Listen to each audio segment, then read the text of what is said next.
Hi everyone, welcome back. Topic 2.6.1 देख लेते हैं। This deals with the finances of the Panchayati Raj institutions in India. ठीक है, अब न्यूज़ में क्यों है? न्यूज़ में इसलिए क्योंकि आरबीआई ने कोई एक स्पेसिफिक रिपोर्ट रिलीज़ किया है। रिपोर्ट का नाम क्या है? Finances of Panchayati Raj institution. Simple सा सीधा सा नाम है, पीआरआई का फाइनेंसेस।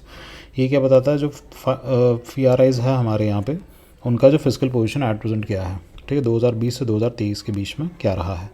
एज सच इस पूरे 2.6.1 में कहीं इस रिपोर्ट की बात की नहीं गई है, बट ये रिपोर्ट का बस नाम याद रखना।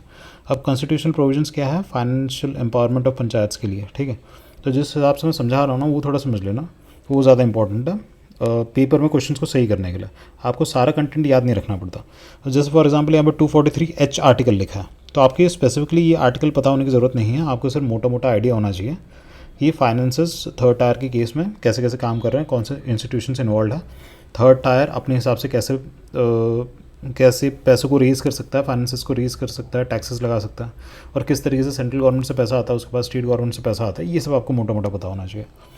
तो देखिए, ये कोई स्पेसिफिक आर्टिकल लिखा है, उसके अंदर क्या है? Provides finances for the panchayat by securing authorisation from the state legislature for grant and aids to the panchayats from the consolidated fund of the states.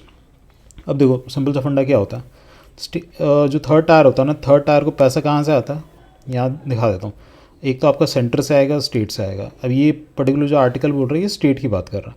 ये कह रहा है कि स्टेट में से जो ग्रांट एंड एड आएगा ना, अब ग्रांट एंड एड के लिए पैसा कहाँ से आता है? कंसोलिडेटेड फंड ऑफ स्टेट है, यहाँ से आएगा।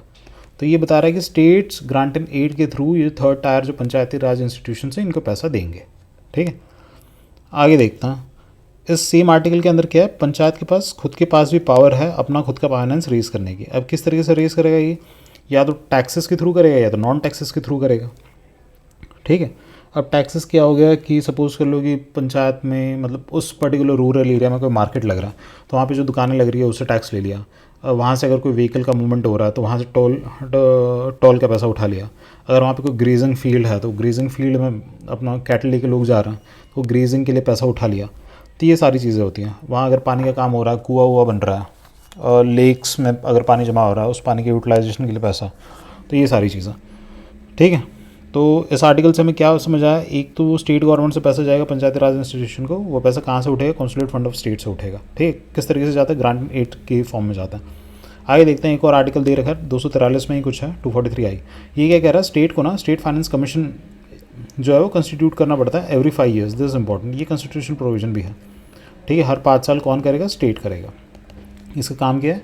जो थर्ड टायर है उसको पैसा कितना देना है, कैसे देना है, किस हिसाब से देना है, terms of conditions, terms of reference, वो सब ये निकालता है। ठीक है, आगे देखते हैं। आर्टिकल 280 की बात कर रही है। अब 280 किस चीज़ से डील करता है हमें पता है? 280 ना फाइनेंस कमीशन से डील करता है। सेंट्रल गवर्नमेंट का जो फाइनेंस कमीशन होता है ना, आपको इंडप जाके 3 क्या है, ब्रैकेट में बीबी क्या है, ये सब आपको नहीं करने की ज़रूरत है। 280 पता होना चाहिए। अब फाइनेंस कमीशन जो है ना, फाइनेंस कमीशन भी रिकमेंड करता है। क्या चीज़ें रिकमेंड करता है? It recommend the measures that can be taken or that are needed to augment the consolidated fund of the state and supplement the Panchayati Raj resources. मतलब स्टेट गवर्नमेंट है, state के पास जो पैसा उसको हम कैसे बढ़ाएं, और पीआरआईज के पास जो पैसा उनको हम कैसे बढ़ाएं, थर्ड टायर के पास पैसा जो है उसको कैसे बढ़ाएं। ठीक है, तो 243 का आपको आइडिया लग गया, 280 का भी आइडिया लग गया क्या क्या है। अब आगे देखिए क्या समझा रखा। कह रहा sources of finances in Panchayati Raj institution किस तरीके से करेगा? देखा हमने, या तो टैक्स लेगा या तो नॉन टैक्स लेगा, है कि नहीं। टैक्स के अंदर क्या कह रहा है? लैंड से टैक्स ले सकता है। लैंड में क्या हो सकता है? एग्रीकल्चर यूज़ का लैंड हो सकता है, नॉन एग्रीकल्चर यूज़ का लैंड हो सकता है, फिर कंस्ट्रक्शन वगैरह बिल्डिंग वगैरह बन रही है उस पर हो सकता है, फिर tax on duties and commodities वगैरह होगी। वहाँ पे अगर सर्विस कोई दी जा रही है, सर्विस का टैक्स हो जाएगा। प्रोफेशनल ट्रेड, ये सब लिख रखा है इन्होंने। इतना तो रूरल एरिया में वैसे तो टैक्सेस किसी भी टाइप के आप ले सकते हैं, इनका पावर सोन इनके पास होता है। अब नॉन टैक्स रेवेन्यू में क्या कह रहा है? ये मार्केट की फ़ीस हो गया, आपकी एक्सपोर्ट की गुड्स वगैरह होगी। अपना दिमाग लगाना लेना, वहाँ पे थोड़ी बहुत बुद्धि लगा लेना।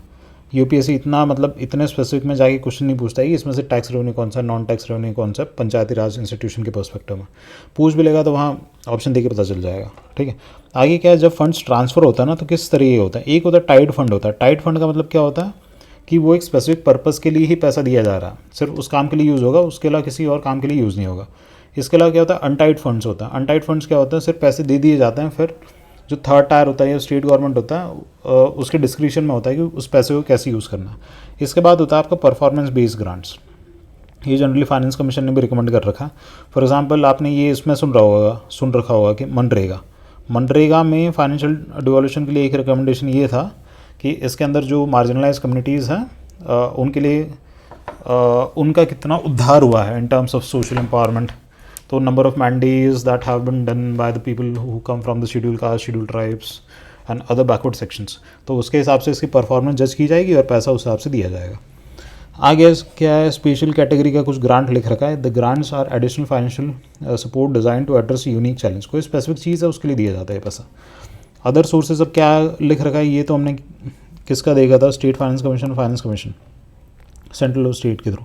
अदर में क्या क्या बोल रहा है, सेंट्रल गवर्नमेंट पैसा दे सकती है, स्टेट गवर्नमेंट पैसा दे सकती है, और स्पेसिफिक स्कीम्स वगैरह के लिए भी पैसा जाता है. जैसे प्रधानमंत्री आवास योजना हो गया, ग्राम सड़क योजना हो गया, मनरेगा हो गया, इन सब के लिए पैसा जा ही रहा है ना. इसके अलावा क्या है, इंटरनेशनल इंस्टीट्यूशन से भी पैसा जाता है. फॉर एग्जांपल जैसे वर्ल्ड बैंक से पैसा जाता है, बहुत सारे एनजीओज होते हैं, एनजीओज के थ्रू भी पैसा जाता है. ठीक है, तो इतना था ये फाइनेंस से रिलेटेड. आई होप आपको एग्जैक्टली जो एग्ज़ाम के पर्सपेक्टिव से जितना इंपॉर्टेंट है वो समझ आ गया होगा. बाकी बैकएंड में जाके पॉलिटी की किताब से एक बार देख लेना. I think this much is more than sufficient with respect two questions in terms of prelims. And करते हैं, सब मिलता है नेक्स्ट वीडियो में.